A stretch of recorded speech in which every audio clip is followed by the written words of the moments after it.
بسم اللہ الرحمن الرحیم۔ السلام علیکم۔ ایک شخص اپنی گاڑی دھو رہا تھا۔ گاڑی بالکل نئی تھی، چند دن پہلے خریدی گئی تھی۔ اس کا 4 سالہ بیٹا آیا اور پتھر اٹھا کر گاڑی پر اسکریچ ڈالنے شروع کر دیے۔ یہ دیکھ کر وہ شخص غصے سے پاگل ہو گیا۔ اس نے اپنے 4 سالہ بچے کا ہاتھ پکڑا اور اس پر کئی ضربیں لگائیں۔ وہ شخص یہ بھول گیا کہ اس کے ہاتھ میں نٹ کھولنے والا رینچ ہے۔ اس نے رینچ سے اپنے 4 سالہ بیٹے کے ہاتھ پر ضربیں لگائیں۔ بچے کو ہسپتال لے جایا گیا اور بہت زیادہ فریکچر کی بنا پر بچے کے زخمی ہاتھ کی تمام انگلیاں کاٹنی پڑیں۔ جب بچے کو ہوش آیا، اس نے اپنے باپ کو دیکھا تو آواز اور آنکھوں میں درد لیے فوراً اپنے باپ سے پوچھا، بابا میری انگلیاں کب واپس آئیں گی؟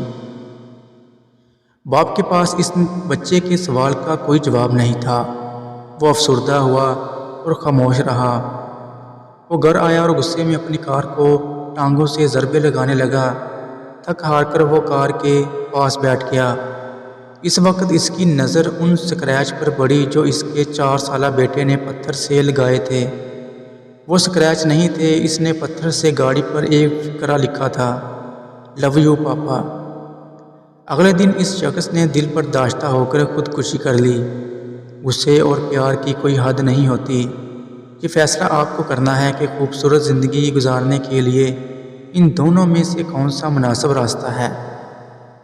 پرانے وقتوں میں چیزیں استعمال کی جاتی تھیں اور انسانوں سے پیار کیا جاتا تھا۔ ہمارے دور کا المیہ یہ ہے کہ چیزوں سے پیار کیا جاتا ہے اور انسانوں کو استعمال کیا جاتا ہے۔ ہر دن صبح کو گھر سے یہ خیال دماغ میں بٹھا کر نکلیں کہ چیزیں استعمال کرنے کے لیے ہیں اور انسان پیار کرنے کے لیے ہیں۔ یہی ایک راستہ ہے جس سے ہم اپنا اور دوسروں کا دن اچھا بنا سکتے ہیں۔ اپنے خیالات کی حفاظت کریں، یہ خیالات الفاظ بن جاتے ہیں اور الفاظ اعمال بن جاتے ہیں۔ اپنے اعمال کی حفاظت کریں، یہ عادات بن جاتی ہیں اور اپنی عادتوں کی حفاظت کریں، یہ کردار بن جاتی ہیں۔ اللہ حافظ۔